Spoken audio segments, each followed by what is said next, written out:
So I've been doing this podcast for about a year and a half, and I have broken down many defenses of Hillary Clinton's use of her private email server. Most of them just claim, well, Colin Powell did it and other Secretary of States did it, so Hillary Clinton should be able to do it too.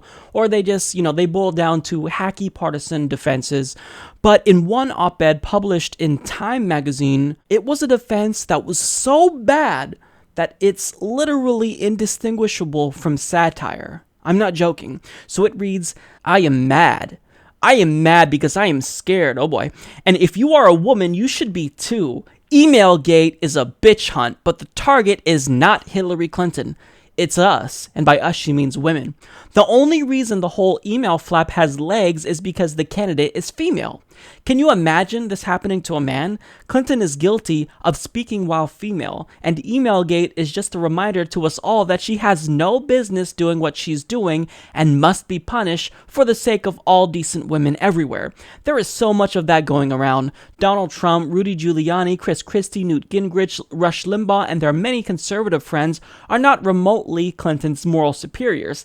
They are simply bullies, using gender discrimination to give a veneer of plausibility to their accusations. FBI Chief James Comey has shown himself to be another bully of the same kind. He has repeatedly talked down to Clinton, admonishing her as a bad parent would a 5-year-old. He has accused her of, quote, poor judgment and called her use of a private email server extremely careless. If Comey's a Boy Scout, here's one old lady who will never let him help her across the street.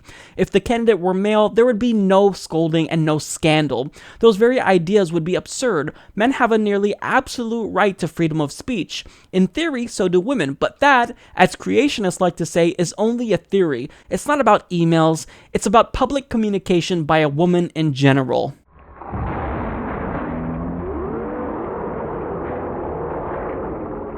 Wow. So I don't even know where to begin. So because there's a scandal surrounding Hillary Clinton's email, it's not because she set up a private email server to avoid FOIA requests because she didn't want the public knowing about her corruption with the State Department and Clinton Foundation. It's because she's a woman. That's why we're angry at the fact that she set up a private email server. This has to be one of the worst defenses, if not the worst defense of Hillary Clinton I've ever seen. You do realize that in making this argument, you're literally making the case against feminism, right? That's wanting Hillary Clinton to get a free pass for breaking the law because she's a woman. That's not what feminism is supposed to be about. Feminism is about equality, not giving Hillary Clinton a pass because she's a woman. It's just ridiculous. So, your argument is more harmful to women in the long run. Furthermore, it discredits actual cases of sexism. And I think that the most ridiculous line in there was when you criticized James Comey for, quote, admonishing Hillary Clinton and talking down to her for breaking the law. He's the FBI director. His job was to investigate whether or not Hillary Clinton sent or received classified information, which is illegal.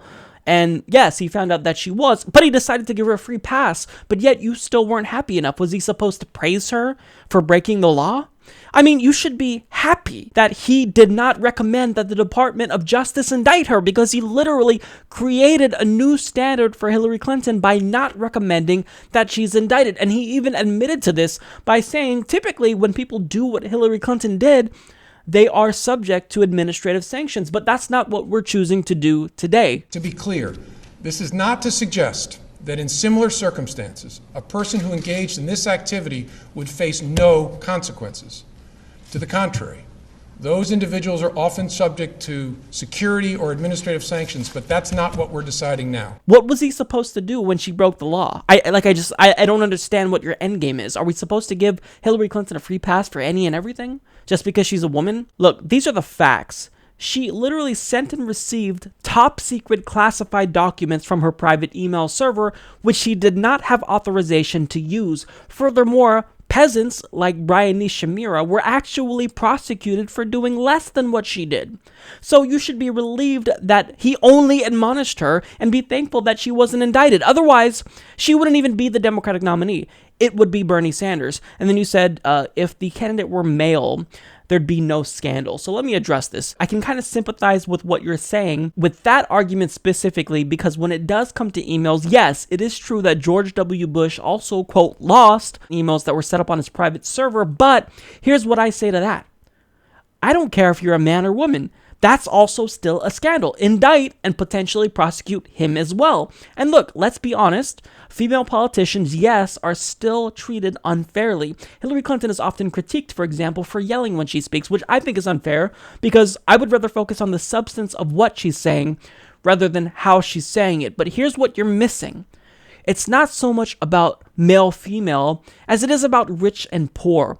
Hillary Clinton is a rich elite, so that's why she was allowed to get away with sending and receiving classified information, while someone like Brian Nishimura, who was not an elite, was prosecuted for it, which is why Edward Snowden and Chelsea Manning will potentially be subject to prosecution if they do choose to come back to the United States. And let me remind you that Hillary Clinton wants to prosecute these individuals.